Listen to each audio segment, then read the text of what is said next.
सभी को मेरी नमस्कार।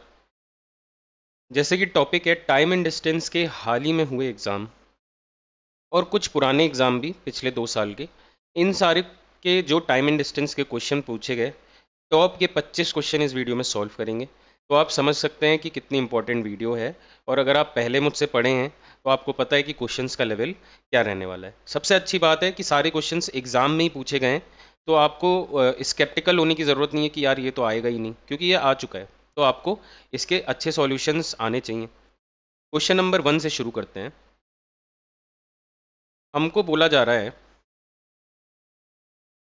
ए से बी की दूरी 105 है, जिसपे दो लोग मेनू और दया ट्रैवल करती हैं।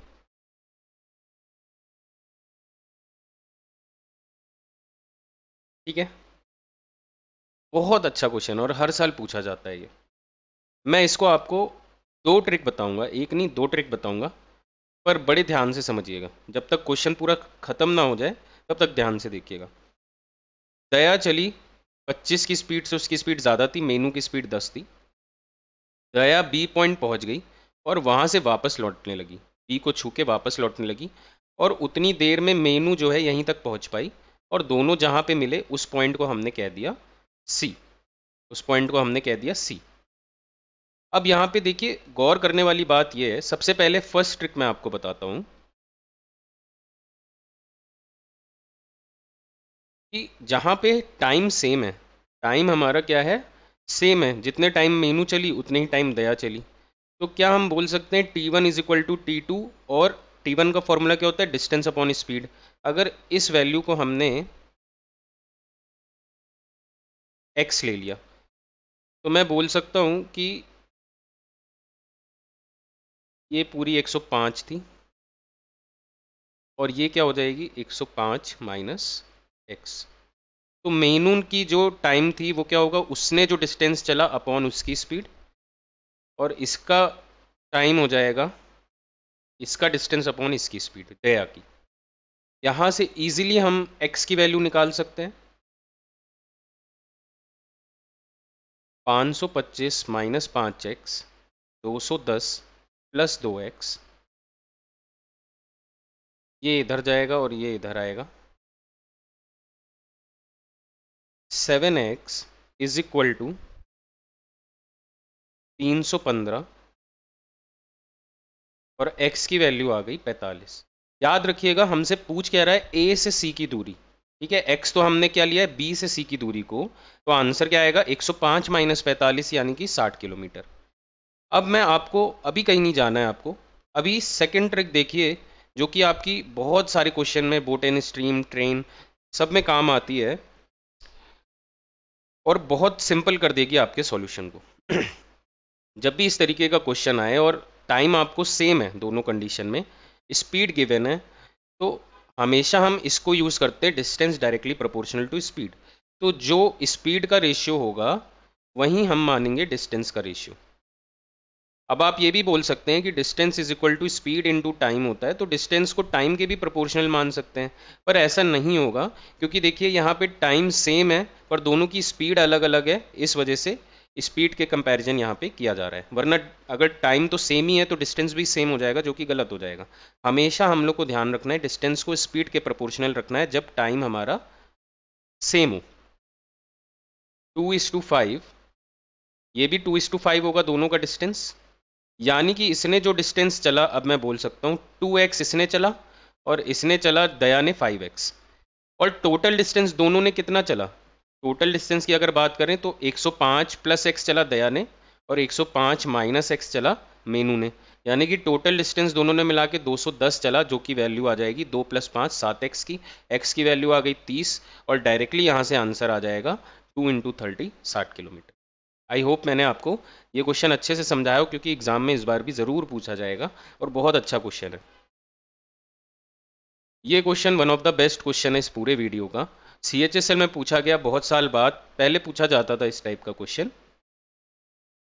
ध्यान से देखिएगा, एक लड़का यहाँ पे खड़ा हुआ है मोहित, और ये यहाँ पे बस स्टेशन से हर 50 मिनट में निकल रही है सेम डायरेक्शन में। तो यहाँ से ये बस आ रही है अगर मुझे ये बात बताइए कि ये आदमी यहाँ पे खड़ा ही रहता है, ये कहता है मैं यहाँ खड़ा रहूँगा दिन भर, मैं केवल ऑब्जर्व करूँगा कि बस कितनी देर में आ रही है, तो अगर ये स्टेशन से 50 मिनट की देरी पे निकल रही है हर बस और एक ही स्पीड से, एक ही सारे कंडीशन सेम है, तो वो किसी दूसरे पॉइंट पे भी हर 50 मिनट बाद ही क्रॉस करेगी हर दूसरी बस। पर क्योंकि यहाँ पे बोला जा रहा है कि मोहित भी अपोजिट डायरेक्शन में चल रहा था, मोहित क्या कर रहा था, ये कहा मैं भी चलूंगा, मैं प्रॉब्लम को और कॉम्प्लेक्स करूंगा, इतनी आसानी से क्वेश्चन सॉल्व करने नहीं दूंगा। तो मोहित इस चक्कर में, क्योंकि वो चल रहा था, हर 10 मिनट में उसने बस को देखा। अब केवल यहाँ पे सारी बसों को भूल जाइए, 2 बसों को रखिए। एक बस मोहित ने यहाँ पे देख ली, ये बस आगे निकल गई। यहाँ से ये जो भी दूरी है स्टेशन की इसकी, अगर ये इस पॉइंट पे खड़ा रहता तो 50 मिनट बाद बस दिखती, बट क्योंकि ये चल रहा है तो इसको 10 ही मिनट बाद बस दिख गई। 10 मिनट बाद, मान लीजिए 10 मिनट बाद ये यहाँ कहीं पहुँच गया होगा और बस भी यहाँ पे पहुँच गई होगी चलते चलते। थोड़ा बहुत समझ में आया? अगर थोड़ा बहुत समझ में आया तो भी इनफ है। अब ध्यान रखिए, इतनी देर में मोहित ने जो डिस्टेंस चला, मान लेते हैं डी है, ये डिस्टेंस अगर वहीं बस कवर करती तो कितनी देर में करती? भाई यहाँ से वो चली और 10 मिनट बाद यहाँ पे पहुंची है, तो यहाँ तक पहुंचने के लिए उसे 50 मिनट लग रहे थे, तो ये डिस्टेंस ये बस क्या 40 मिनट में कवर करती? और वही डिस्टेंस मोहित क्या 10 मिनट में कवर कर रहा है? अब थोड़ी थोड़ी बात और समझ में आई है आपको? फिर से इसे खुद से प्रैक्टिस कीजिएगा क्वेश्चन को, बहुत अच्छे लेवल का क्वेश्चन है, इसकी अंडरस्टैंडिंग जल्दी बच्चे नहीं बना पाते हैं। बस इतना याद रखिए कि हमें टाइम का कंपैरिजन करना है और बाकी ना हमें डिस्टेंस दिया हुआ है ना उसकी स्पीड दी हुई है बस की, हमें बस की स्पीड निकालनी है। और मोहित की स्पीड दी है 50। अब मुझे एक बात बताइए, मैंने आपको बताया था टाइम का रेशियो क्या है, 1:4, तो इसी का अपोजिट क्या होगा, स्पीड का रेशियो, क्योंकि डिस्टेंस सेम है, जो कि मैंने पिछले क्वेश्चन में बताया, distance is equal to speed into time. अगर मैं यहाँ से बोलूँ S1T1 is equal to S2T2, तो यहाँ से देखिए S1/S2 is equal to T2/T1 आ रहा है, यानी कि स्पीड टाइम के इन्वर्सली प्रोपोर्शनल है। और अगर डिस्टेंस दोनों कंडीशन में सेम है तो हम डायरेक्टली इन्वर्स करके स्पीड का रेशियो बना सकते हैं। तो ये speed of Mohit is equal is to speed of bus, ये बन गई हमारी, और डायरेक्ट आंसर आ गया। इसकी वैल्यू अगर 50 है तो इसकी वैल्यू क्या होगी भाई, 4 की वैल्यू 50 है, एक की वैल्यू 50/4 होती, और एक ही की वैल्यू हमें चाहिए ही, 50/4 यानी कि 12.5। इस तरीके के क्वेश्चन को इसी टेक्निक से आपको करना है, और भी टेक्निक है बेसिक, बट इससे अच्छी टेक्निक कोई भी नहीं है। थोड़ा सा इसको 1-2 बार और प्रैक्टिस कीजिए, कुछ ऐसे सिमिलर क्वेश्चंस और आए हों तो उसको प्रैक्टिस करके इसको मजबूत कर लीजिए, क्योंकि एग्जाम में ये ज़रूर पूछा जाएगा, रिसेंट टाइम में CHSL में पूछा जा चुका है। अब ICAR के जो क्वेश्चंस हैं वो बहुत अच्छे लेवल के हैं और आपको घबराने की ज़रूरत नहीं है, क्योंकि इस टाइप के क्वेश्चन आज हम लोग देखते हैं कि 2015-16 के क्वेश्चंस कितने ईजी थे, पर उस टाइम बच्चों के लिए वो क्वेश्चंस भी नए थे। वैसे ही 2019-20 में लगता था कि यार जो क्वेश्चन एग्जाम में आए कितने टफ हैं, तो जब भी आपका एग्जाम होगा उस समय थोड़ा सा पिछली बार से लेवल अच्छा होगा, इसलिए ये सारे क्वेश्चंस मैंने इंक्लूड किए हैं। और कुछ भी नहीं है क्वेश्चन में, ध्यान से देखिए। अगर मैं स्पीड ऑफ ए को ए ले लेता हूँ और स्पीड ऑफ बी को बी ले लेता हूँ, तो 10 घंटे में ए ने, जो डिस्टेंस की बात हो रही है, तो speed into time, 10A is equal to 12B-27। पहले ये बताइए, पहली लाइन पढ़ के क्या आपको ये समझ में आ गया कैसे किया मैंने? ए ने 10 घंटे में जो डिस्टेंस ट्रैवल किया, यानी कि स्पीड इनटू टाइम, वो बी के डिस्टेंस ट्रैवल किए हुए 12 घंटे में बस 27 कमी है उसमें, तो इस तरीके से इक्वेशन बना सकते हैं। ऐसी सेकंड इक्वेशन हमसे कह रहा है 8B is equal to 7.5 more than 9A। इस तरीके के क्वेश्चन में आपकी कोई भी ट्रिक काम नहीं करेगी। इस तरीके के क्वेश्चन आजकल CGL में भी दिए जा रहे हैं, जिसमें आपकी ट्रिक ना लगे, कैलकुलेशन में थोड़ा टाइम लगे। देखिए एलिमेंट्री क्वेश्चन है, सिंपल आपको क्या करना है, या तो ए के जो कांस्टेंट है, कोफिशिएंट है, उसको बराबर कर दीजिए या तो बी के कोफिशिएंट को बराबर कर दीजिए। तो मुझे दिख रहा है कि इसको इंटू 3 कर दें और इसे इंटू 2 कर दें तो बी का तो बराबर हो जाएगा, और बी और ए सबको एक साइड ले आते हैं। ठीक है, तो ये हो जाएगा 20a minus 24b plus 54 is equal to 0, और ये आ जाएगा 24b, इसको यहाँ लिखता हूँ, ये माइनस होगा 27a और ये भी माइनस आएगा इधर होके, माइनस 22.5 इज इक्वल टू 0। तो इससे क्या होगा, चीज़ें आसान हो जाएंगी। सबसे पहले आपका ये कट जाएगा, ऐड करना है हमें, तो ये -7a माइनस 31.5 यही होगा ना, इज इक्वल टू 0, ये प्लस हो जाएगा, और 31.5 इज 7a के बराबर आएगा, और a की वैल्यू स्पीड यहाँ से आ जाएगी 4.5 किलोमीटर पर आवर। अब आपको यहीं पे किसी में भी सब्स्टिट्यूट कीजिए, फर्स्ट वाले में जैसे मैंने कर दी, तो 4.5 इंटू 10 45, उधर से 27 इधर आ जाएगा, ये हो गया 63 नहीं 65 और 7 72, और डिवाइड बाई बी का कोफिशिएंट 12, बी की स्पीड आ गई 6 किलोमीटर पर आवर, ए और बी की स्पीड आ गई। अब आपसे बोल रहा है, क्वेश्चन देखिए और एक्सटेंड कर दिया थोड़ा, कि एक रोड है 4.2 किलोमीटर की और दोनों एक ही टाइम पे एक दूसरे की तरफ चलना शुरू करते हैं, यानी कि अपोजिट डायरेक्शन। अपोजिट डायरेक्शन में क्या होता है, स्पीड दोनों की प्लस हो जाएगी, तो 4.5 और 6 10.5 हो जाएगी इनकी कम्युलेटिव स्पीड। डिस्टेंस है 4.2 और टाइम निकालना था और मिनट्स में ऑप्शन है तो इंटू 60 भी कर सकते हैं। ये 7 से जाएगा 6 बार, ये 15 बार और ये 4 बार, 6 चौके 24 मिनट हमारा आंसर आएगा। बहुत अच्छे लेवल का क्वेश्चन ये था, इसमें कुछ भी कठिन नहीं था, पर क्योंकि हमें आदत नहीं होती है इस तरीके से क्वेश्चन सॉल्व करने की, तो मेरा बताने का ये मतलब था ऐसे भी क्वेश्चन एग्जाम में आपको मिलेंगे और टाइम लगेगा। काफ़ी खूबसूरत क्वेश्चन है ये। एक लेंथ है 90 किलोमीटर की, जिसे एक्स और वाई दोनों ने इंडिविजुअली कवर किया। एक्स ने भी 90 चले, वाई ने भी 90 चले, वाई की स्पीड एक्स से ज़्यादा है। इसे कहीं भी जहाँ पे भी आप नोट किया कीजिए, जहाँ भी ग्रेटर लेस कुछ ऐसे लॉजिकल आपको ऑपरेटर वाली बात लिखी हो क्वेश्चन में, खासकर अलजेब्रा में आती है ये, तो इसे लिख जरूर लिया कीजिए, क्योंकि ये आपके ऑप्शंस में कहीं ना कहीं दोनों टाइप के आंसर छुपे होंगे, तो ये आपको याद रहना एंड में ज़रूरी है, जो बच्चे भूल जाते हैं। दोनों की स्पीड जो है 100 है मिला के, यानी कि x प्लस वाई आपको 100 दिया है, तो आपको y की स्पीड मान लेते हैं 100 माइनस एक्स, दोनों एक ही वेरिएबल में हो जाएगी। और दूसरी चीज़ दी है कि दोनों का टोटल टाइम 3 घंटे 45 मिनट है। 3 घंटे 45/60, 3/4 आवर्स, 15/4 आवर्स, इस तरीके से हम लिख सकते हैं।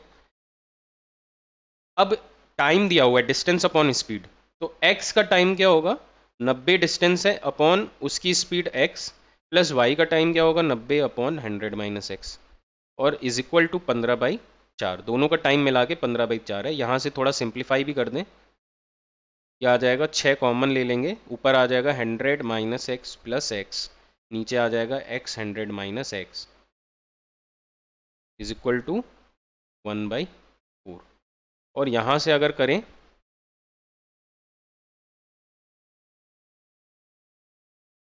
2400 is equal to x 100 minus x, ये चीज़ दे दी। अब यहाँ से देखिए दो ऑप्शन है। अच्छा क्वेश्चन ये क्यों है, यहाँ तक तो सब चीज़ सिंपल थी, पर यहाँ बहुत बच्चे क्या करेंगे, इसको क्वाड्रेटिक में चेंज करके फिर x की वैल्यू निकालेंगे, जो कि आपका बहुत टाइम टेकिंग होगा, और जहाँ आपको 1 मिनट में ये क्वेश्चन होना चाहिए था, वहीं क्वेश्चन 2 मिनट में होगा या उससे भी ज़्यादा। यहाँ पे हम करेंगे हिट एंड ट्रायल। भाई 2400 का क्या हो सकता है, एक तो 2 0 है तो हमें पता है दोनों का लास्ट डिजिट 0 होगा, सबसे पहली ट्रिक तो ये है। दूसरी चीज़ 24 को हम या तो 8 इंटू 3, 12 इंटू 2, 6 इंटू 4 ऐसे ही लिख सकते हैं, या 24 इंटू 1 ऐसे ही लिख सकते हैं, पर दोनों की स्पीड मिला के 100 है, तो सिंपल दिख रहा है कि भाई यहाँ 60 आएगा, यहाँ 40 आएगा। और ये आपको इसीलिए दिया था कि रेशियो आपसे पूछ रहा है एक्स और वाई का, एक्स की स्पीड कम होगी, इसकी 40 होगी, वाई की 60 होगी, फिर रेशियो 2:3 होगा, ना कि 3:2। ठीक है। क्वेश्चन नंबर 5, ए और बी 220 किलोमीटर की डिस्टेंस पे हैं।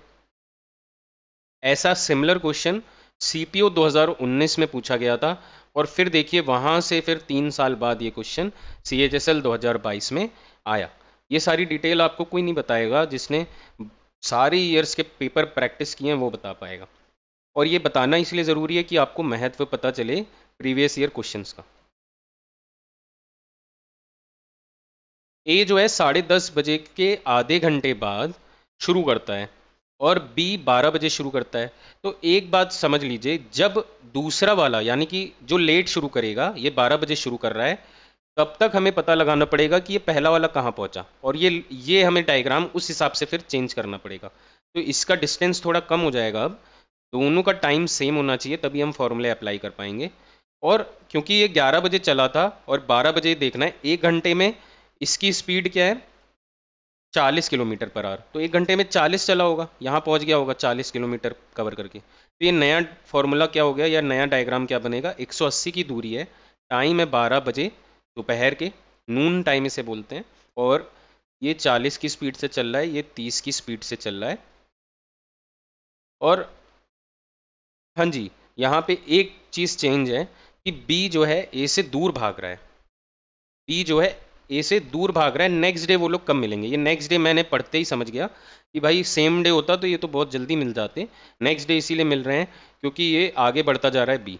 अब इस केस में क्या करते हैं, सेम डायरेक्शन में क्योंकि जा रहे हैं तो स्पीड माइनस होगी क्यूमुलेटिव, 40 माइनस 30 10, और जो डिस्टेंस है इनके बीच में वो ऊपर रखेंगे तो टाइम आ जाएगा। कितने टाइम बाद ये लोग मिलेंगे, 18 घंटे बाद ए बी को पकड़ लेगा।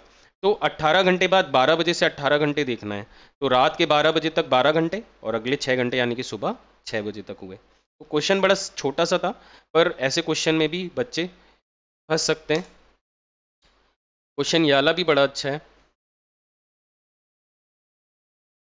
सीपीओ 2022 का क्वेश्चन है।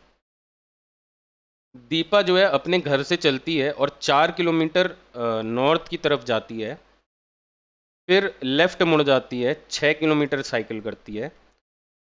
फिर देखिए ये यहाँ पे खड़ी है, इसका राइट हैंड ये होगा, लेफ्ट हैंड ये होगा, या इसको आप ऐसे नहीं समझ पाएंगे। अगर मान लेते हैं ये इसका हेड है, इसको मैं कह सकता हूँ इसकी आंखें इस तरफ है जो कि नॉर्थ होगी, इसका बैक इस तरफ है जो कि साउथ होगा, ये राइट हैंड होगा और ये लेफ्ट हैंड होगा। तो ये बोल रहे फिर से लेफ्ट मुड़ी तो इस तरफ आई। ठीक है, कभी भी डाउट हो तो इस तरीके से आप चेक कर सकते हैं। तो फिर से लेफ्ट मुड़ी और x किलोमीटर चल के अपने स्कूल पहुंच गई।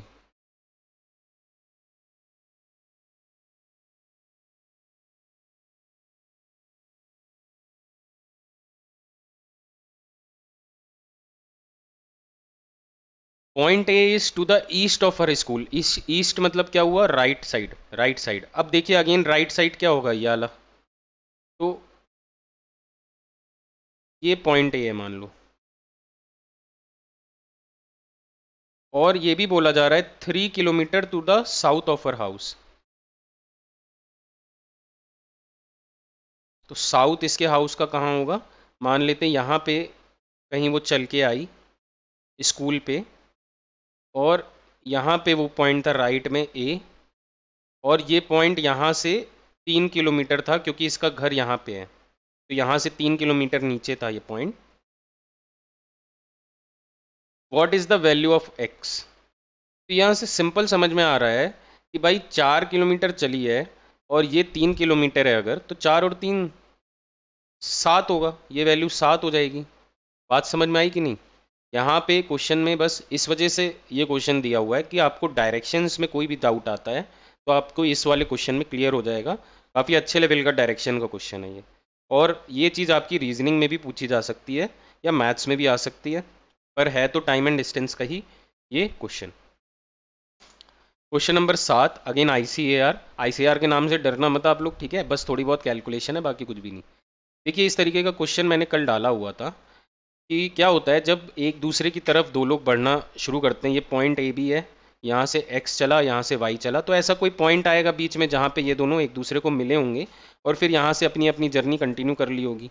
तो जब आपको मिलने के बाद के टाइम दिया हो, यानी कि दिया है कि x जो है फिर मिलने के बाद कितने टाइम में कंप्लीट कर रहा है, ये हो जाएगा 49/9 आवर्स, और y जो है ये पी आवर्स में कंप्लीट कर रहा है, ये हमें फाइंड आउट करना है। तो इस तरीके के केस में जब टाइम आपको गिवन है, स्पीड भी देख लेते हैं पहले। स्पीड इसकी एक्स की इतनी ज़्यादा है। देखिए ये अगर आपको अभी भी नहीं पता है तो इसका मतलब तैयारी में आप पीछे हैं।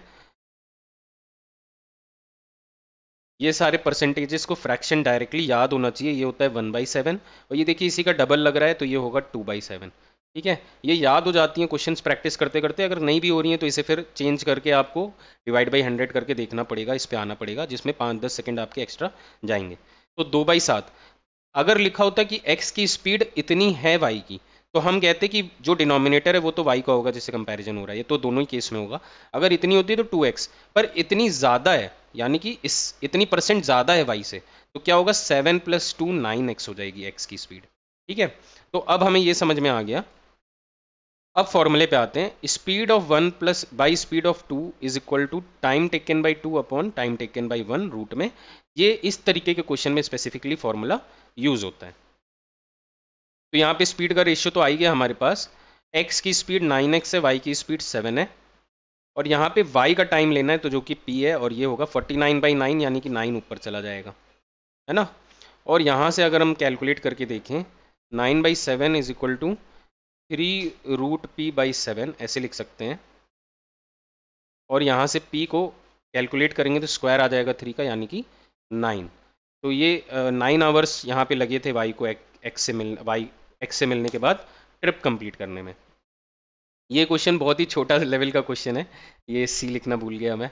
CGL 2022 में आया है और बहुत ही क्यूट लेवल का क्वेश्चन मुझे लगता है, पर फिर भी बच्चे कंफ्यूज हो जाते हैं तो मैंने कहा चलो इसको भी डालते हैं इधर। तो ए बी को चेस कर रहा है ना, ए बी को चेस कर रहा है और यहाँ जम्प्स में डिस्टेंस दिया हुआ है। मैं बोल सकता हूँ कि भाई एक खरगोश हो सकता हो इतना लंबा जंप हो उसका, एक शेर का हो सकता हो इतना लंबा जंप हो। तो दोनों की जंप में फ़र्क है, ए का जंप मान लेते हैं इतना है और बी का जंप मान लेते हैं इतना है, जिसका भी बड़ा होगा उस हिसाब से समझ लीजिए। ए 8 टाइम जंप करता है तो बी उतने टाइम में 6 टाइम जंप करता है, यानी कि फ्रीक्वेंसी बता रहा है कि कितने जंप्स करेगा ये। ठीक है, डिस्टेंस नहीं बता रहा, फ्रीक्वेंसी बता रहा है। तो ये 4:3 होगा, 8:6 फ्रीक्वेंसी ऑफ जंप्स। और दूसरी चीज़ आपको बता रहा है कि भाई डिस्टेंस कवर कितना कर रहा है, ए 7 जंप में जितना कवर करेगा डिस्टेंस, तो distance by A upon distance by B,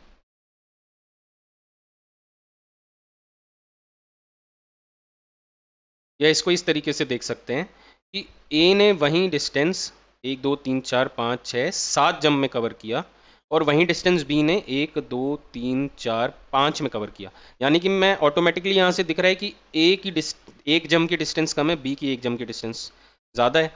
तो एक जंप की डिस्टेंस अगर दोनों का रेशियो निकालें तो मैं बोल सकता हूँ ये उल्टा होगा, 5:7 होगा।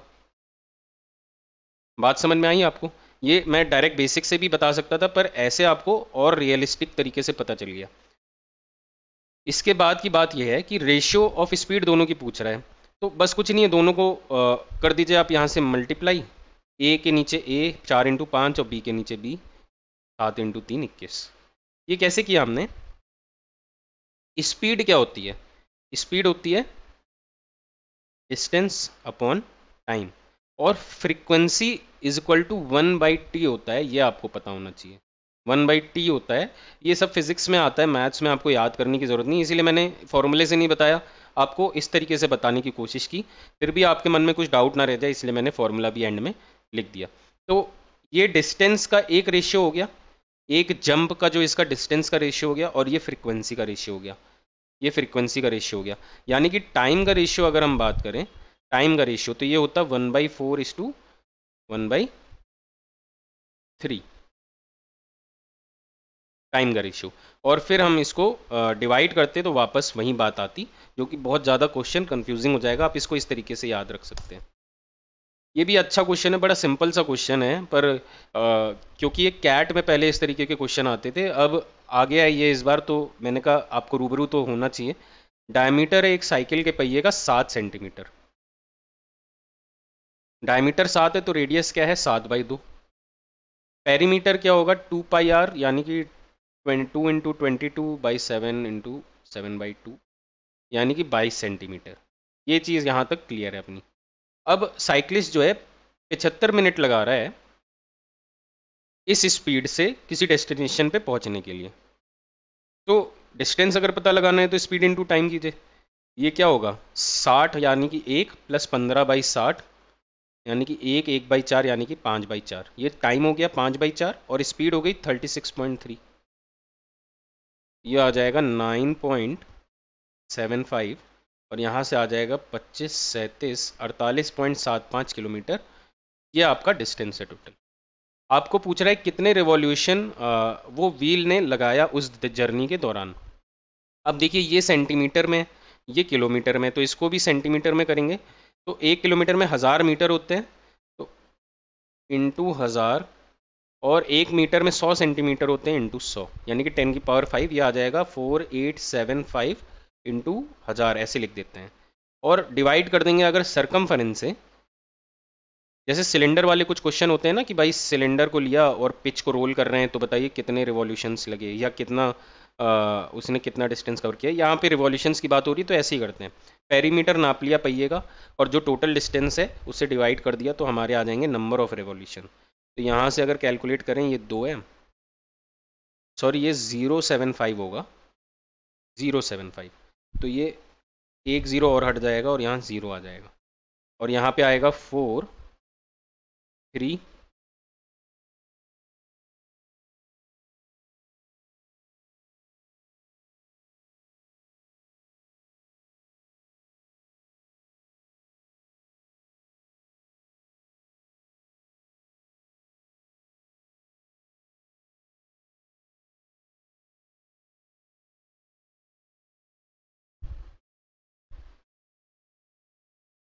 मेरे ख्याल से यहाँ से फाइनल वैल्यू भी बदल जाएगी क्योंकि ये 11 से डिवाइड नहीं हुआ यहाँ पे।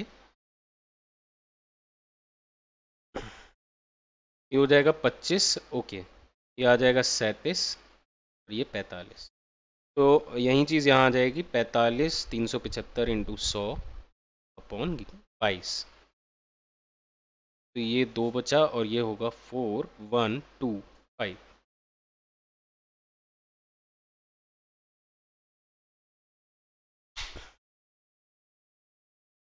20 6 62 50 ये आपका आंसर। इतने रिवॉल्यूशंस उस साइकिल को लगाने पड़ेंगे। सॉरी मुझसे थोड़ा कैलकुलेशन एरर यहाँ पे ज़रूर हुआ, कभी कभी हो जाता है, दिन भर लगे रहते हैं इन सब चीज़ों में। चलो एक कार ए से बी की तरफ गई 20 किलोमीटर प्रति घंटे की स्पीड से।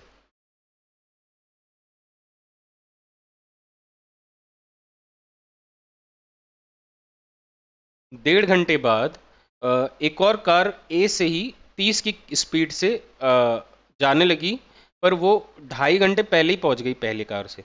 यानी कि अगर बात करें यहाँ पे टोटल हम, तो एक तो चीज़ ये क्लियर है कि 1.5 घंटे और 2.5 घंटे, ये इतना टाइम पहली कार ने ज़्यादा ट्रैवल किया। तो T1 को मैं लिख सकता हूँ कि T+4। अगर T2 को मैंने T मान लिया, सेकेंड कार ने T टाइम के लिए ट्रैवल किया, तो फर्स्ट कार ने T+4 टाइम के लिए ट्रैवल किया। एक चीज़ एक समझ में आ गई आपको, एक की स्पीड 20 थी फर्स्ट वाले की और सेकेंड की स्पीड 30 थी।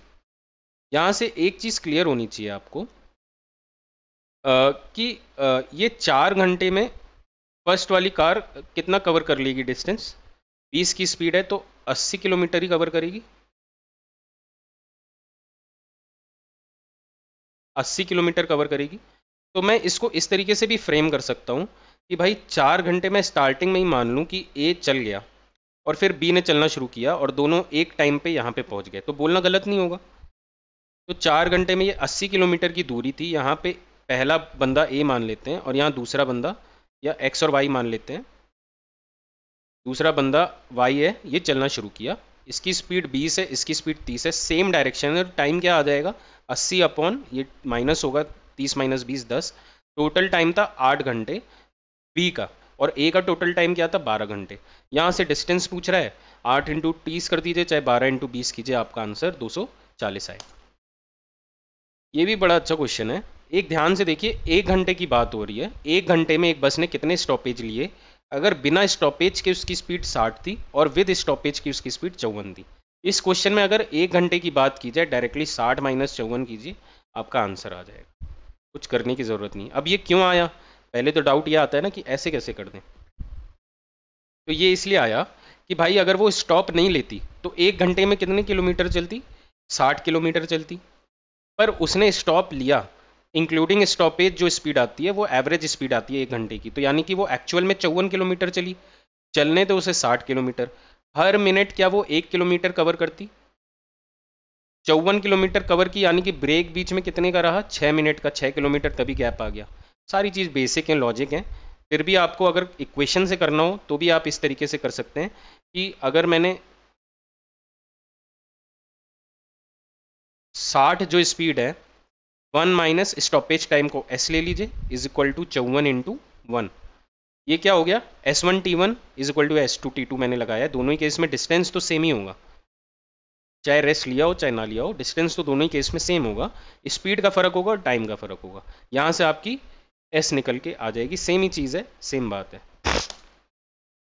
ये क्वेश्चन बहुत अच्छे लेवल का क्वेश्चन है और इस बार आपके एग्जाम में मुझे पता नहीं क्यों लग रहा है कि आएगा, क्योंकि ये क्वेश्चन कुछ साल पहले आया था किसी एग्जाम में और अभी इस बार फिर से CRPF के एग्जाम में रिपीट किया गया है। ये कुछ नहीं है, आपको बोला जा रहा है पेंडुलम जो है 6 बार स्ट्राइक करता है 4 सेकंड में।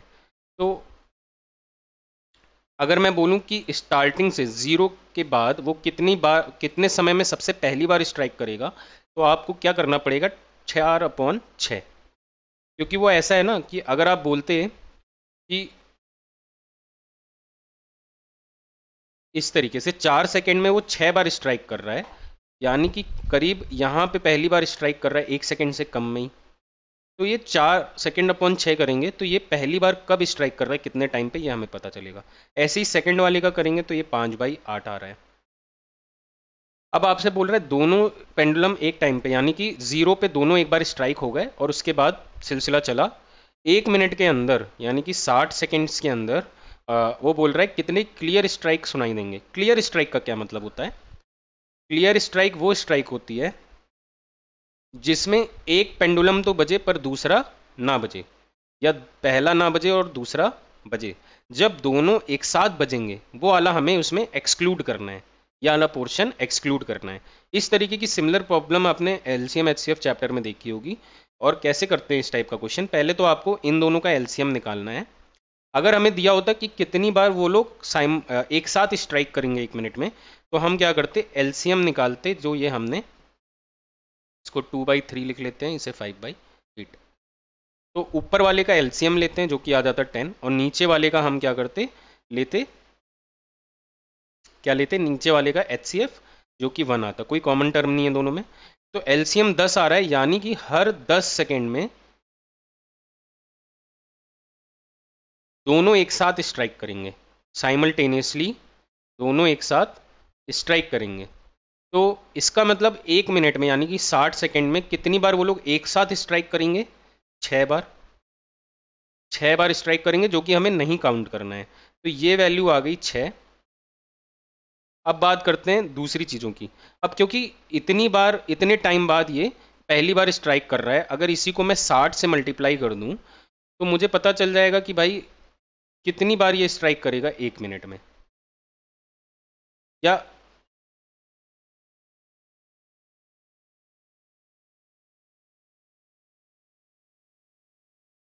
मैंने ये फॉर्मूला बताने की कोशिश की आपको कि इतने समय बाद, इतने टाइम इंटरवल पे ये पहली बार स्ट्राइक कर रहा है और ऐसे करता जाएगा।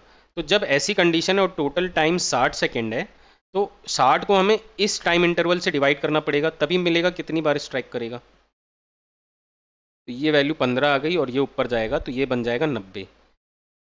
ये 90 बार टोटल स्ट्राइक करेगा। और ऐसे ही इसको आप करेंगे तो 60/5/8 ये 96 बार करेगा।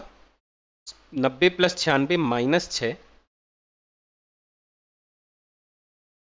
कितना आया अभी आपका आंसर, 180। अब देखिए आपको कोई भी ऑप्शन नहीं दिया, हो सकता हो नेक्स्ट टाइम आपको ऑप्शंस में 179 और 180 दोनों दिया हो। तो एक कम हम लोग यहाँ पे क्यों करते हैं, क्योंकि जब स्टार्ट हुए वो दोनों, ये लिखा भी है, जब हमने काउंटिंग स्टार्ट की जहाँ से, वहाँ पे ही 0 सेकेंड पे दोनों एक साथ बज गए, जो कि हमें कंसिडर नहीं करना है, तो वो भी इसमें आएगा। तो 179 आपका सही उत्तर होगा। बात समझ में आई? ये वाला क्वेश्चन भी बड़ा अच्छा सा क्वेश्चन है, ध्यान से देखिएगा, बड़ा कॉन्सेप्चुअल क्वेश्चन है। एक डिस्टेंस है जिसे ए और बी ने तय करना शुरू किया। अब मैं यहाँ पे ए और बी की डेटा लिखना शुरू कर देता हूँ। ए ने जो टाइम लगाया बी ने, उससे 3 घंटे ज़्यादा ए ने टाइम लगाया। जब दोनों की स्पीड ए और बी ही मान लेते हैं।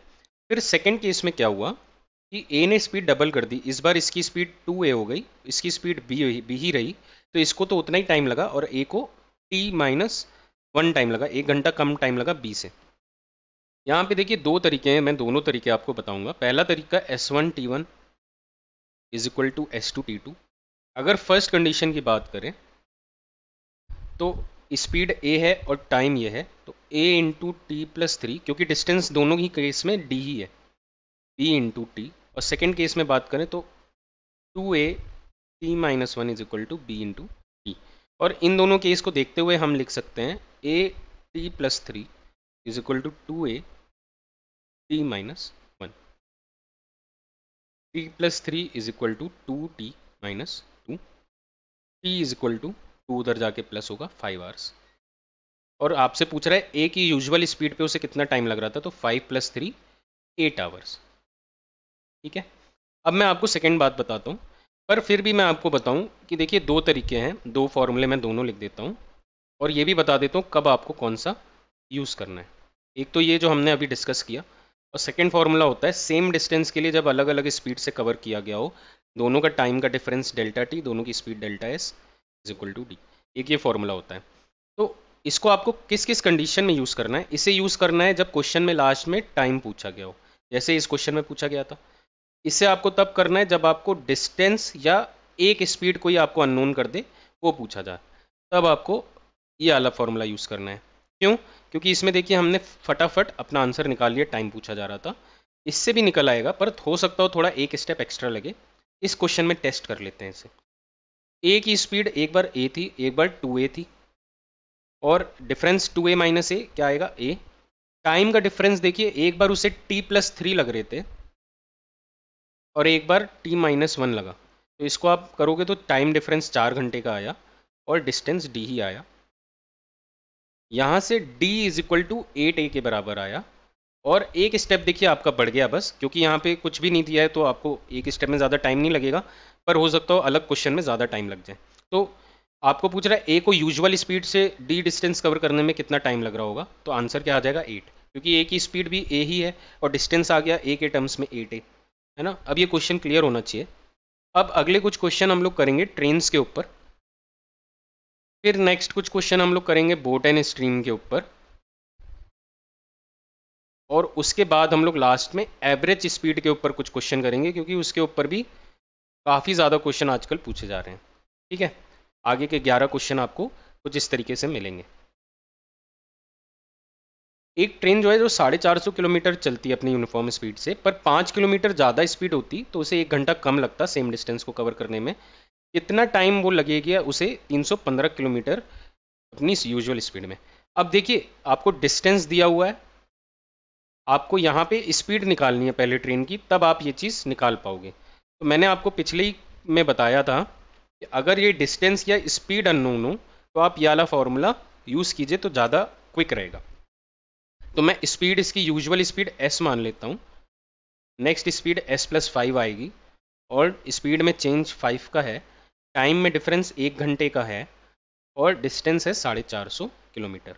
यहाँ से मैं लिख सकता हूँ s into s+5 is equal to 0 25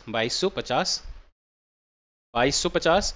और एक चीज़ क्लियर रखिए यहाँ पे कि यहाँ पे आपको क्वाड्रेटिक इक्वेशन नहीं बनानी है, जैसा मैंने क्वेश्चन नंबर 2 या 3 में आपको बताया था, क्वाड्रेटिक इक्वेशन नहीं बतानी है। तो इसको हिट एंड ट्रायल करेंगे। 60 इंटू 40 हमें पता है 2400 होता है।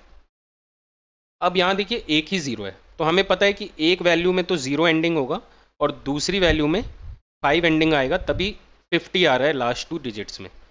ठीक है, अब थोड़ा सा इसको बाइफरकेट करने की कोशिश करते हैं। एक को मैंने मान लीजिए कर दिया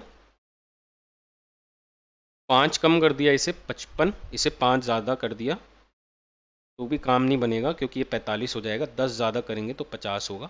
पर इससे क्या बन रहा है देखिए, 50 इंटू 50 2500 होता है, 50 इंटू 50 2500 होता है। तो हम इसे रख देते हैं 40 और 45। अब देखते हैं क्या आ रहा है हमारा आंसर। ये भी नहीं आ रहा क्योंकि लास्ट के 2 डिजिट अगेन जीरो हो जा रहे हैं। 1800 आ जाएगा ये।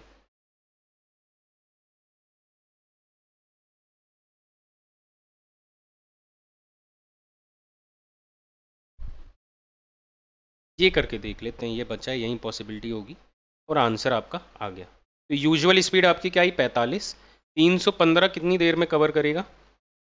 आंसर आ जाएगा 7 घंटे, है ना। अब ये चीज़ बहुत बच्चे यहाँ पे सबके अपने व्यू होते हैं। जैसे होता है ना कि भाई हम तो अंधभक्त हैं, कोई कहता है हम तो भैया कांग्रेस के साथ हैं। तो वो कुछ चीज़ें ऐसी होती हैं जो कभी हम बदल नहीं सकते, चाहे हम आपको कितना भी बोल लें, हमारा काम है बोलना। तो यहाँ पे आपको क्या करना है, कुछ बच्चे कहेंगे कि मैं तो क्वाड्रेटिक सॉल्व करके ही करूँगा, तो उनकी मर्जी है। मेरा काम है मुझे क्या सही लगता है वो बताना। तो यहाँ पे हिट एंड ट्रायल ज़्यादा सही रहेगा इस टाइप के क्वेश्चन में, उसमें बहुत टाइम आपको लग सकता है। और एक और चीज़ आप कर सकते हैं कि आप टाइम लीजिए, क्लॉक लीजिए, उसमें टाइमर लगाइए और देखिए आपको दोनों तरीकों में कितना समय लग रहा है ना। क्वेश्चन नंबर 15 पे आते हैं। ध्यान से देखिएगा, ये क्वेश्चन होता तो बड़ा सिंपल है पर डाउट बहुत होता है। दो ट्रेनें थीं, मान लेते हैं इस तरीके से, दोनों अपोजिट डायरेक्शन में जा रही थी। आपको बोला है, मान लेते हैं ये फास्टर ट्रेन है, ये स्लोअर ट्रेन है, मान लेते हैं ये 48 है, ये 60 है। अब इस ट्रेन को, फास्टर ट्रेन में बैठे एक आदमी, ये मान लीजिए यहाँ बैठा है बढ़िया अपना स्लीपर क्लास में, पेपर वेपर पढ़ रहा है। तो इसके रिस्पेक्ट में बोला जा रहा है कि ये ट्रेन क्रॉस की, यानी कि इसको क्रॉस कब करेगी? जब ट्रेन यहाँ पहुँच जाएगी, पहली वाली, है ना। ये भी क्योंकि चली रही है कंटिन्यूअस, तो रियल टाइम फोटो तो आपको नहीं दिखा पाऊंगा, पर ऐसा समझ लीजिए कि ऐसा होना चाहिए कि भाई इस कस्टमर की आंखों से पूरी पार हो जानी चाहिए ये ट्रेन। यानी कि कुल मिला के दोनों केस में क्या हो रहा है कि इस कस्टमर की आंखों से स्लोअर ट्रेन की पूरी डिस्टेंस जो है वो क्रॉस हो रही है। फास्टर ट्रेन तो कटी हुई है, जो ट्रेन कट गई उससे हमें मतलब नहीं है। तो टाइम टेकन 12 सेकेंड है। ये टाइम किस लिए आएगा? इस अपनी डिस्टेंस को क्रॉस करने के लिए। यानी कि इसे अलग टर्म्स में हम लोग इसकी लैंग्वेज को बोल सकते हैं कि इस आदमी ने देखा कि ये जो स्लोवर ट्रेन है ये इसकी आंखों के सामने से 12 सेकेंड में गुजर गई। तो इसकी आंखों के सामने से ये दूरी गुजरी है पूरी, ट्रेन तो बस एक ऑब्जेक्ट है। तो d upon t is equal to s होगा, और यहाँ से d is equal to s into t. Speed क्या कंसिडर होगी आपकी?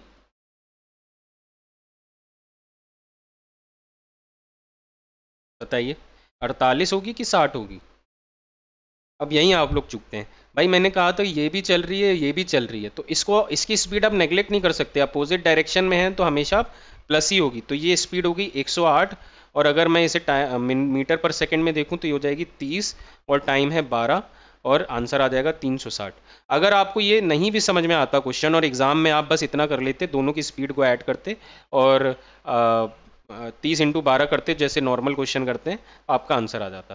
पर ये चीज़ समझना आपको ज़रूरी है।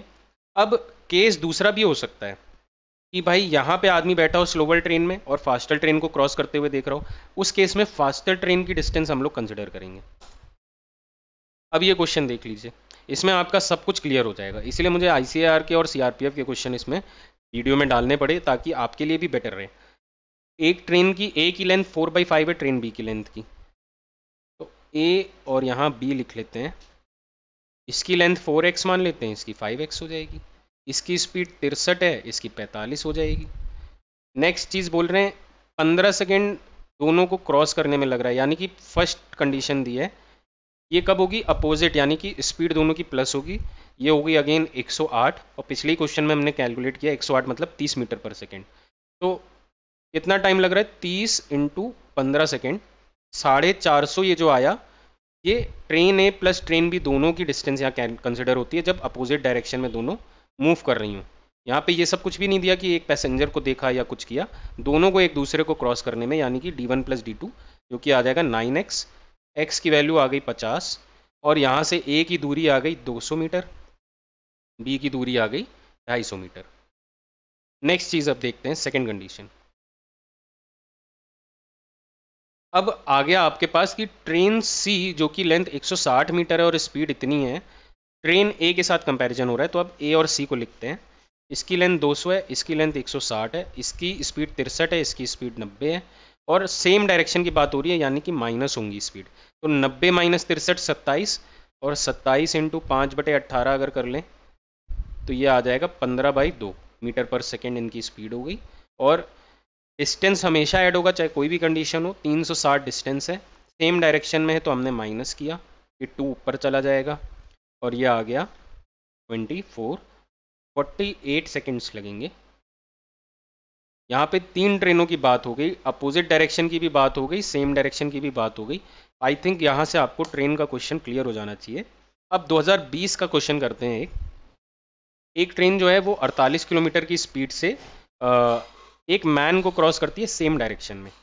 तो यहाँ से बोल सकते हैं कि ये भी 48 की स्पीड में जा रही थी और ये मैन भी 12 की स्पीड में जा रहा था, सेम डायरेक्शन है, मैन का खुद का कोई डिस्टेंस नहीं होता, तो यहाँ डिस्टेंस जो भी होगा वो ट्रेन की लेंथ होगी, तो इसकी लेंथ को डी मान लें, और इनकी क्योंकि सेम डायरेक्शन है स्पीड हो जाएगी 48 माइनस 12 36, जो कि होगी 10 मीटर पर सेकेंड, 18 सेकेंड में ये क्रॉस हो रहे हैं। तो लेंथ ऑफ ट्रेन आ गई 180 मीटर।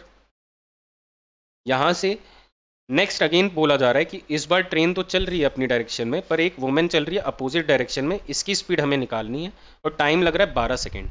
तो अगेन डी बाई क्या लिख सकते हैं यहाँ, 48 माइनस एक्स, सेम फॉर्मूला जो ऊपर लगाया डी बाई एस, 5/18, ये लगाना ना भूलिएगा क्योंकि मीटर पर सेकेंड में बात हो रही है। इस बार 12 सेकेंड लग रहा है, और अपोजिट डायरेक्शन है तो यहाँ माइनस नहीं आएगा प्लस आएगा, माइनस नहीं आएगा प्लस आएगा।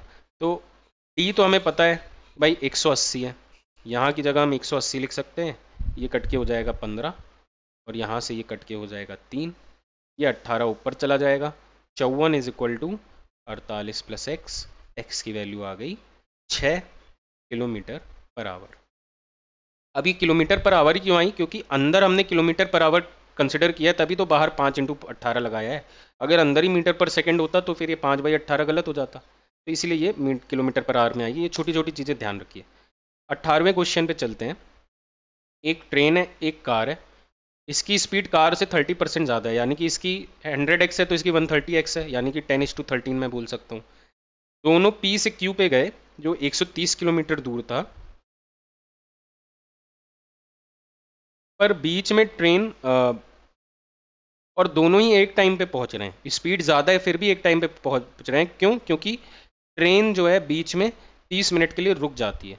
तो मैं बोल सकता हूँ वैसे अगर आप देखो तो इसे अगर टी टाइम लगता तो इसे कितना लगता, T-30 मिनट्स, यानी कि T-हाफ आवर्स, इतना टाइम लगता है इस अगर ब्रेक को कंसिडर ना करें, तभी तो दोनों साथ में पहुंच रहे हैं। स्पीड ऑफ ट्रेन आपसे पूछ रहा है, यहाँ से आपको डायरेक्टली मैं लिख के बता सकता हूँ,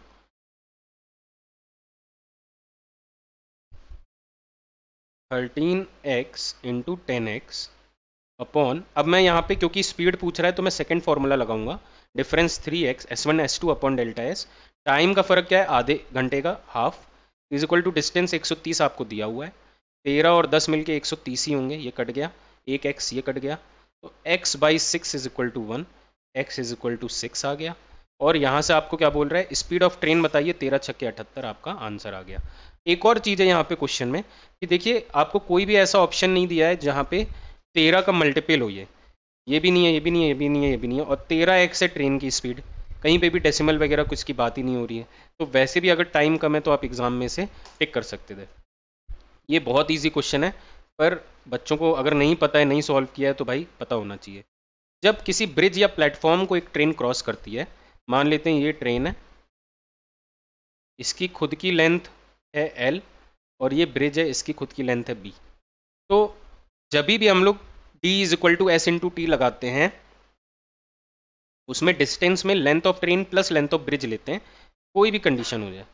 स्पीड में क्योंकि ये ट्रेन ही मूव कर रही है तो इसी की स्पीड आएगी, और टाइम आपको गिवन है कि 100 सेकेंड में, यहाँ पे ब्रिज की लेंथ कितनी है, 400,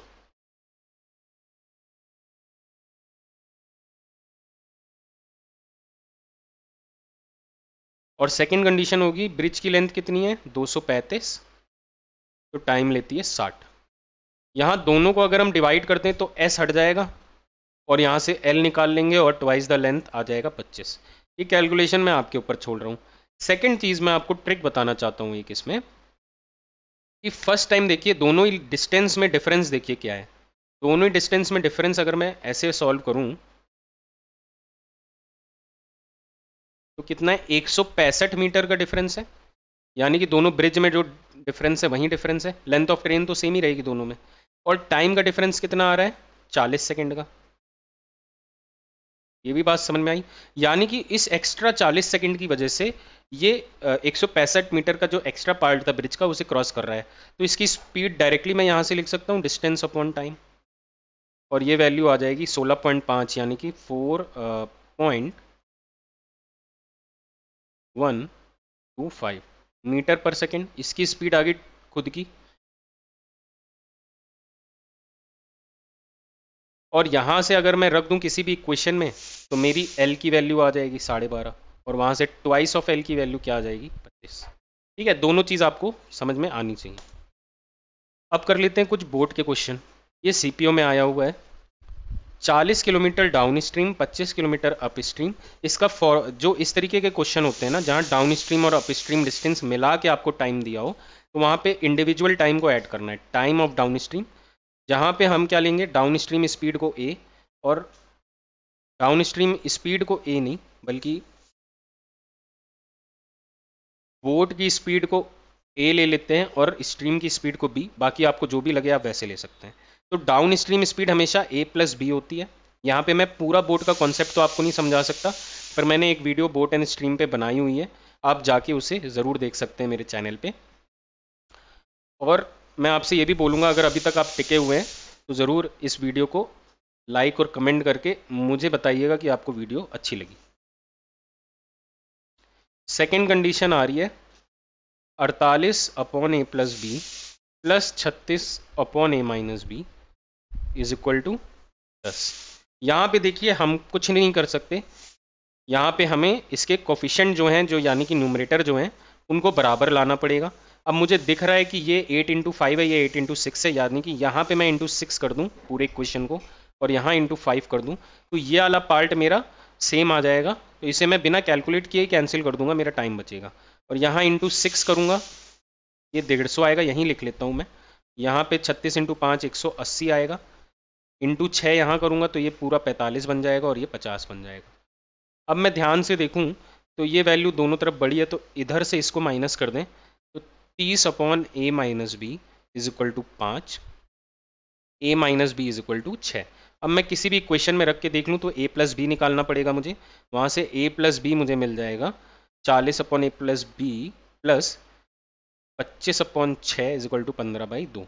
तो 15/2 माइनस 25/6। मैं थोड़ा जल्दी कर रहा हूँ, बाकी आप एग्ज़ाम तैयारी करने के लिए आराम से जल्दी जल्दी कर सकते हैं, आप अपनी रफ उसमें कर सकते हैं। तो देखिए ये आ गई अप स्ट्रीम स्पीड, ये आ गई डाउन स्ट्रीम स्पीड। और यहाँ से आप अगर डायरेक्टली निकालना चाहते हैं कि मेरी खुद की स्पीड क्या होगी और बोट की स्पीड और रिवर की क्या होगी, तो इसका मैं ट्रिक बताता हूँ। अगर आपको बोट की स्पीड निकालनी है तो दोनों को प्लस कीजिए, डिवाइड बाई 2 कीजिए। 18/2 9, डायरेक्टली आ गई बोट की स्पीड। रिवर की स्पीड 12 माइनस 6 माइनस कर दीजिए, 6/2 3। आपसे जो पूछ रहा है वो बता दीजिए। बोट की स्पीड पूछ रहा है स्टिल वाटर में, तो ये आ गई 9। अब आप कहेंगे इसकी कोई ट्रिक नहीं है क्या? तो इसकी ट्रिक नहीं है, कि इसकी एक ट्रिक होती थी, उस लेवल के क्वेश्चन अब देना बंद कर दिए हैं एसएससी ने। क्या होता था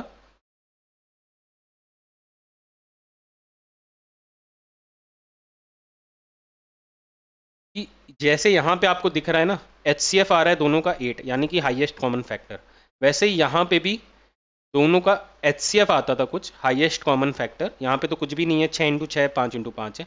मान लेते हैं ये 30 होता, तो ये 5 आ जाता। तो इस तरीके से ट्रिक्स का यूज़ होता था, जो कि मैंने पहले भी बताया हुआ है।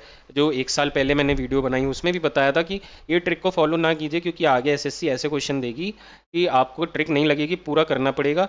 और फिर वो इतना कठिन लगने लगता है एग्ज़ाम टाइम में कि मैं ऐसे करूँ, सब्सटीट्यूट करूँ, ये करूँ, तो फिर हो नहीं पाता क्वेश्चन।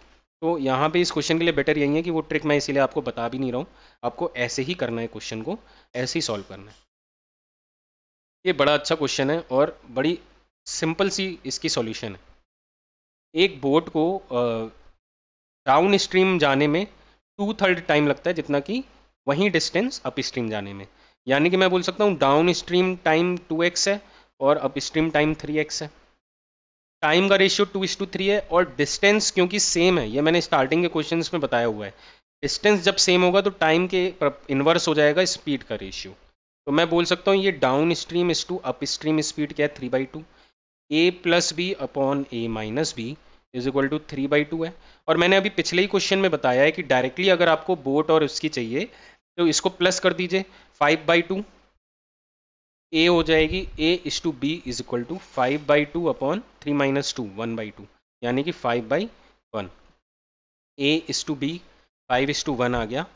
इतना सारा पार्ट हमने केवल इसको यूज करके कर लिया, वरना आप बेसिक्स से जाते तो 5 मिनट लग जाते इसे करने में। अब दूसरी कंडीशन हमें दी जा रही है 2 times the speed of boat in still water, यानी कि स्टिल वाटर की स्पीड क्या हो गई अब 5x is equal to 10 times more, 2 times बोल रहा है ना तो ये 10x हो जाएगी, 5 into 2 10x is equal to 10 more than 7 times the speed of stream यानी कि 1x यानी कि x। 3x की वैल्यू 10 आ गई, x की वैल्यू 10/3 आ गई। आपसे बोल रहा है स्ट्रीम की यानी कि रिवर की स्पीड बताइए, तो x के बराबर ही है ये 1x यानी कि x, तो 3 1/3 आपका आंसर होगा। अब ये आपको क्वेश्चन हो सकता है फर्स्ट टाइम आप देख रहे हो तो काफ़ी कठिन लग रहा हो, पर ये CGL में भी इस टाइप का आ चुका है क्वेश्चन, CHSL में भी आ चुका है, CPO में भी आ चुका है, CRPF में भी आ चुका है और अब ICAR में भी आ चुका है। तो जो लेटेस्ट था मैंने वो डाला, जो मुझे सबसे अच्छा लगा इन सब में, वो मैंने यहाँ पे एक क्वेश्चन डाल दिया। अब आपकी रिस्पॉन्सिबिलिटी है कि इसको आप अच्छे से प्रैक्टिस करो, इस क्वेश्चन को वीडियो यहीं पे पॉज करो, एक बार खुद से सारी चीज़ स्टेप्स करके देखो कि आपको आ रहे हैं कि नहीं। बहुत सिंपल है, देखिए कुछ भी नहीं है इसमें, बस मैंने ये स्पीड और टाइम को इन्वर्स करके बनाया और उसी से पूरा क्वेश्चन सॉल्व किया है। ये वाला क्वेश्चन देख लीजिए, ये भी बहुत इंपॉर्टेंट ट्रिक इसमें छुपी हुई है जो मैं लास्ट में बताऊंगा। 56 किलोमीटर डाउन स्ट्रीम कवर कर रही है 3.5 घंटे में, तो ये तो डायरेक्टली हम डाउन स्ट्रीम स्पीड यहाँ से निकाल सकते हैं, 7 × 5 80। यहाँ से डाउन स्ट्रीम स्पीड आ गई 16 किलोमीटर पर आवर, यानी कि a प्लस बी की value. Ratio of boat speed आएगा यहाँ पे नाव की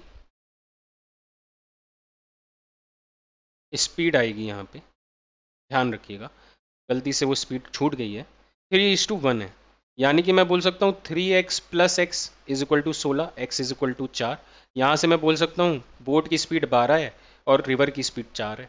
आपसे बोल रहे हैं कितने टाइम में वो 41.6 किलोमीटर कवर करेगा डाउन स्ट्रीम। तो डाउन स्ट्रीम स्पीड तो हमें पता ही है, डिवाइड बाई 16 कर देते, 2.6 किलोमीटर। अब यहाँ पे एक और चीज़ है जो मैं बता रहा था, क्योंकि आपसे एंड में कभी, मैं इसीलिए कहता हूँ क्वेश्चन एंड तक पूरा पढ़िए, क्वेश्चन एंड तक पूरा पढ़िए। मैथ्स का कोई भी क्वेश्चन हो, भाई रीजनिंग का मान सकते हैं, GS का मान सकते हैं, पर मैथ्स और इंग्लिश में कभी कभी क्या होता है कि भाई हम सोचते हैं सिनोनिम ढूंढ रहे होते हैं और एंड में देखते हैं कि भाई ये क्या, बड़ा कन्फ्यूजन लगता है, बाद में पढ़ते हैं कि ये तो एंटोनिम पूछ रहा था। ऐसे ही मैथ्स में कभी कभी बोलता है which of the following is correct और पूछता है which of the following is not correct, और इस तरीके के भी क्वेश्चन होते हैं जिसमें हम पूरा सॉल्व करते हैं और एंड में पता चलता है हमें करना क्या था कि 41.6 अपॉन 56 इंटू 3.5, बस ये एक लाइन का हमें करना था। ये कैसे किया मैंने, भाई देखिए आपको टाइम निकालना है तो ये टाइम को अलग लिख लिया आपने, और डिस्टेंस का रेशियो निकाला, क्योंकि दोनों ही केस में डाउन स्ट्रीम जा रहा है बंदा, तो डिस्टेंस का क्या हो जाएगा, ये हमें निकालना है और ये इसने 3.5 में कवर किया, तो जाहिर सी बात है ये ऊपर आएगा क्योंकि ये निकालना है, और जो जिसके रिस्पेक्ट में ये है वो नीचे आएगा। ठीक है, इसको हम ऐसे भी लिख सकते हैं रियल, यानी कि एज्यूम्ड या इनिशियल इसे कह सकते हैं आप, और इसे रियल या फाइनल कह सकते हैं। ठीक है, ऐसे निकालते हैं इसे। इसको आप जिस भी तरीके से समझना चाहें समझ सकते हैं। रेशियो एंड प्रपोर्शन में बेसिकली ये सिखाया जाता है और परसेंटेज में भी बताया जाता है, तो वहाँ से आप कुछ क्वेश्चंस मेरे देख सकते हैं। अगेन देखिए 3:13 speed of stream, speed of boat आ गई 2/3 यानी कि 8/3 आवर्स, और then returning to the starting point. a plus b क्या हो जाएगी 16x, a माइनस बी क्या हो जाएगी 10x, दोनों का रेशियो क्या हो जाएगा downstream is to upstream 8/5, और ये स्पीड का रेशियो है, तो टाइम का रेशियो क्या हो जाएगा, चलिए बताइए अब देखिए 4 क्वेश्चन हमने इसको यूज़ किया है इस पूरे 25 क्वेश्चनों में, तो देखिए इसका इंपॉर्टेंस बहुत ज़्यादा है। और अगर अब भी आप नहीं समझ पाए तो यहाँ पे कहीं ना कहीं आपको प्रैक्टिस की कमी है। तो इसको अगर आप 50% भी समझ गए तो अच्छा है। अब फिर से इस 25 क्वेश्चन को प्रैक्टिस कीजिए, बहुत ज़्यादा इंपॉर्टेंट है आपके इस एग्जाम पॉइंट ऑफ व्यू से। टाइम आपको पता चल गया। अब आपको ये दिया हुआ है कि भाई 8/3 टाइम था अप स्ट्रीम का। अब बोल रहा है कि डाउन स्ट्रीम अब वापस जा रहा है, इसका मतलब डाउन स्ट्रीम जर्नी शुरू कर रहा है। तो यहाँ से मैं बोल सकता हूँ downstream time upon 8/3, upstream time था is equal to 5/8, downstream time is equal to 5/8 into 8/3, यानी कि 5/3 यानी कि 1/2/3, ऑप्शन फर्स्ट। अब देखिए एवरेज स्पीड के बहुत सारे क्वेश्चन आने लगे हैं। पहला क्वेश्चन सीजीएल 2021 का है और दूसरा सीआरपीएफ 2023 का है। ये दोनों क्वेश्चन अगर आपको समझ में आ गए तो समझिए एवरेज स्पीड में आपको दिक्कत नहीं होगी। और एवरेज स्पीड सिंपल है, एक फॉर्मूला बस यूज़ होता है, d1 प्लस d2 प्लस जो भी है upon t1 plus t2 plus t3, इस तरीके से, यानी कि जितना भी डिस्टेंस कवर किया गया है जितने भी टाइम में वो आना है। अब इंडिविजुअल अगर देखें तो d1 तो नॉर्मली आपको दिया होगा क्वेश्चन में, और टाइम आपका होगा इंडिविजुअल डिस्टेंस अपॉन उसका टाइम स्पीड, t2 होगा d2 अपॉन s2। बस ये चीज़ अगर आप समझ गए तो आपको क्वेश्चन में घबराने की ज़रूरत कभी भी नहीं है। अब आपको देखिए एक लेंथ है टोटल, इसकी d मान लेते हैं। आपको दिया गया 75% जो डिस्टेंस है, यानी कि ये हो जाएगा 75x और ये डिस्टेंस 25x, दो ही पार्ट में बात हो रही है, d1 और d2 हो गया ये। और इसको हम सिंप्लीफाई करेंगे, यानी कि ये हो जाएगा कितना, इसको a मान लेते हैं क्योंकि क्वेश्चन में x यूज हुआ है। तो d1 की वैल्यू आ गई 3a, d2 की वैल्यू आ गई a। ये चीज़ क्लियर है। सेकेंड चीज़ देखिए कि d1 इसने कवर किया 2/3 ऑफ टोटल टाइम t मान लेते हैं, तो ये कवर किया होगा 1/3 ऑफ टोटल टाइम। और यहाँ से अगर हम इसका भी रेशियो निकाल लें तो हम टोटल टाइम को t की जगह 3t मान ले सकते हैं, d is equal to 4a हो गया।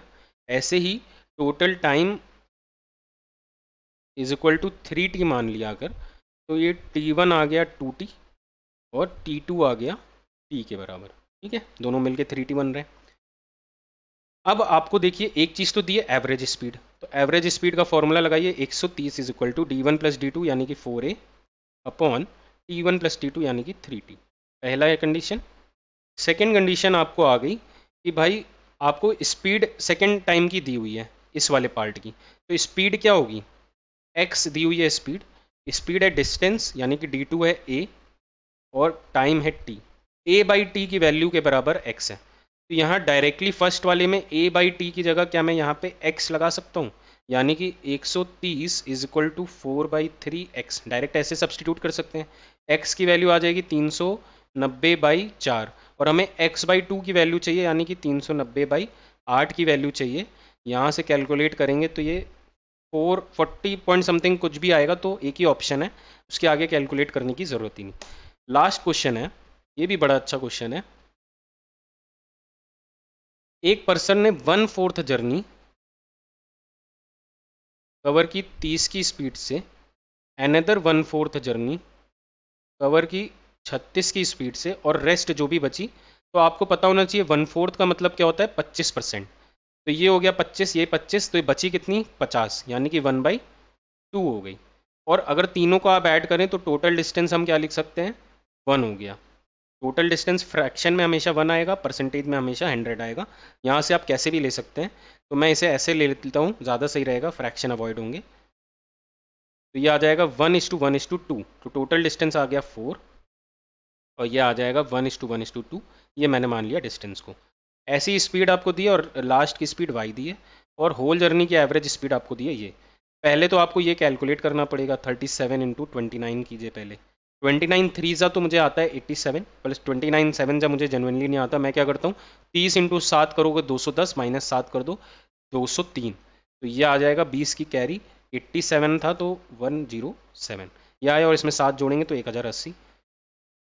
ये हमारी एवरेज स्पीड थी, जो कि again d1 plus d2 plus d3 यानी कि 4 upon t1 plus t2 plus t3। तो t1 क्या होगा 1/30, T2 क्या होगा 1/36 और T3 क्या होगा 2/y। ऐसे ही होते हैं बस इसके क्वेश्चन।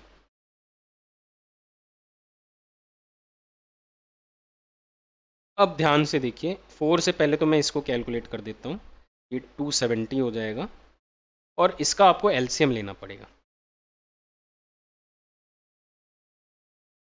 36 और 30 का क्या होता है, ये 6 इंटू 5 होता है, 6 इंटू 6 होता है, यानी कि 6 इंटू 6 इंटू 5 180 एलसीएम आया और y भी लगाना पड़ेगा और यहाँ पे आएगा कितना 6y प्लस 5y प्लस 180, यानी कि ये हो जाएगा 360 और ये ऊपर आएगा।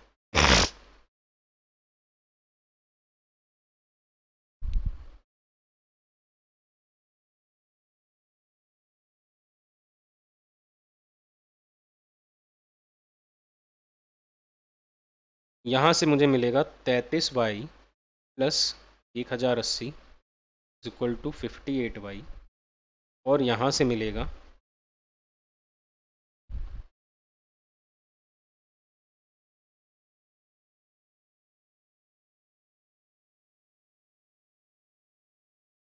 यहाँ मैंने कहीं पे शायद कैलकुलेशन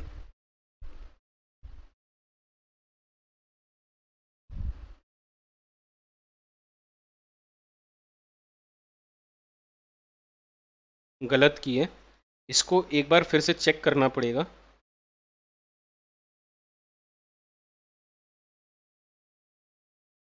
सबसे पहले जाते हैं 37 इंटू 29 पे,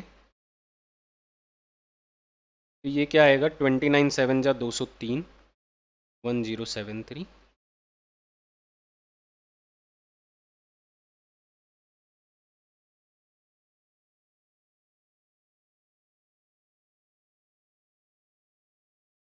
और यहाँ से फिर हमने कैलकुलेट किया ये चीज़,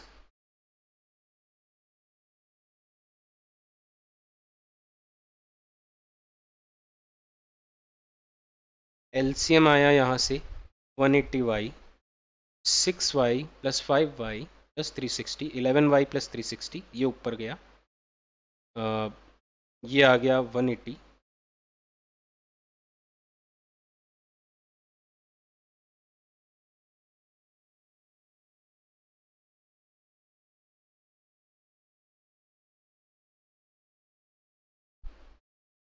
मेरे हिसाब से यहीं आ रहा है और हो सकता हो यहाँ पे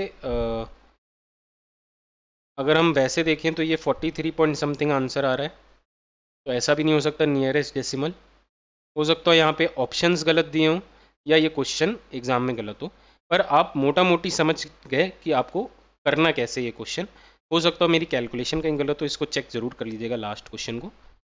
आई होप आप सबको ये पूरा सेशन अच्छा लगा हो। ये क्वेश्चंस की पीडीएफ आपको मिल जाएगी टेलीग्राम से और ध्यान से इसको प्रैक्टिस कीजिएगा, ये सारे क्वेश्चन आपके एग्ज़ाम के लिए बहुत ज़्यादा महत्वपूर्ण हैं, तो इसको ज़रूर प्रैक्टिस कीजिएगा। आप सभी को मेरा धन्यवाद और फिर से मिलेंगे।